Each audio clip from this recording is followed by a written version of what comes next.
పొద్దుగా లేచుడితోటే ముఖం కడిగేసి నమాజ్కి వెళ్ళిపోయినా. తర్వాత ఏంటంటే జిమ్కి వెళ్ళాలి ఉండే, బండి మీద వెళ్ళినాం మెల్లగా జిమ్ దాకా.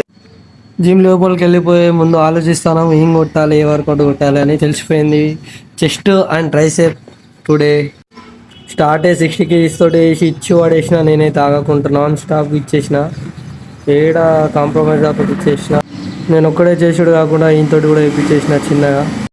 చెస్ట్ అయితే అయిపోయింది. నెక్స్ట్ ట్రైసెప్ అయితే స్టార్ట్ చేసిన, కానీ బాగా హెవీ పడ్డట్టు అనిపిస్తుంది. బాగా మూవ్ అవుతానా, అవి వెనకకి వెళ్ళి చూసి అన్న కూడా నవ్వుతాడు అంత ఎందుకు మూవ్ అవుతానో రా అని. But better, next time try చేస్తా బెటర్గా. ట్రైసెప్ వర్కౌట్ అయిపోయింది. నెక్స్ట్ వచ్చేసి స్టమక్ చేస్తానా. ఒక 20 reps తీద్దామని ట్రై చేస్తాను. 20 to 30, 20 అయితే ఈజీగా వస్తాయి. ఇట్లా చూద్దాం. చలో వర్కౌట్ అయితే అయిపోయింది. ఇంటికి వెళ్తున్నాం. చలో ఇంటికి వెళ్ళిన తర్వాత ఓట్ మీల్ రెడీ చేసుకొని తినాలి. మనకు జిమ్ చేసుడు ఎంత ముఖ్యమో డైట్ కూడా అంతే ముఖ్యం. నాకైతే చాలా ఆకలిస్తుంది. చలో తినేస్తాను.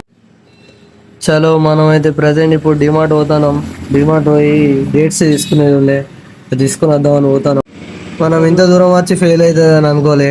చూసేసరికి డిమార్ట్ అయితే క్లోజ్ అయిపోయింది. ఇప్పటికే డిమార్ట్ క్లోజ్ అయిపోయింది. ఇంత ఛాన్స్ ఏమైనా ఉందా అని చూస్తున్నాం, కానీ మొత్తానికి క్లోజ్ అయిపోయింది. ఛాన్స్ కూడా లేదు పోయడానికి.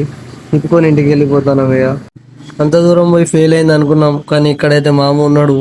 మన మామ దగ్గర 2 బాదం మిల్క్ తాగేసి డైరెక్ట్ వెళ్ళిపోదాం. ఇక ఈ మామ బండి ఎక్కడుందో మీకు తెలుసుంటే కామెంట్ చేయండి. మనమైతే ప్రజెంట్ 2 బాదం మిల్క్ తాగిస్తున్నాం. మామ 2 బాదం మిల్క్. చల్, మనకు జిమ్ డైట్ ఎంత ఇంపార్టెంటో స్లీప్ కూడా అంతే ఇంపార్టెంట్ కాబట్టి బాయ్.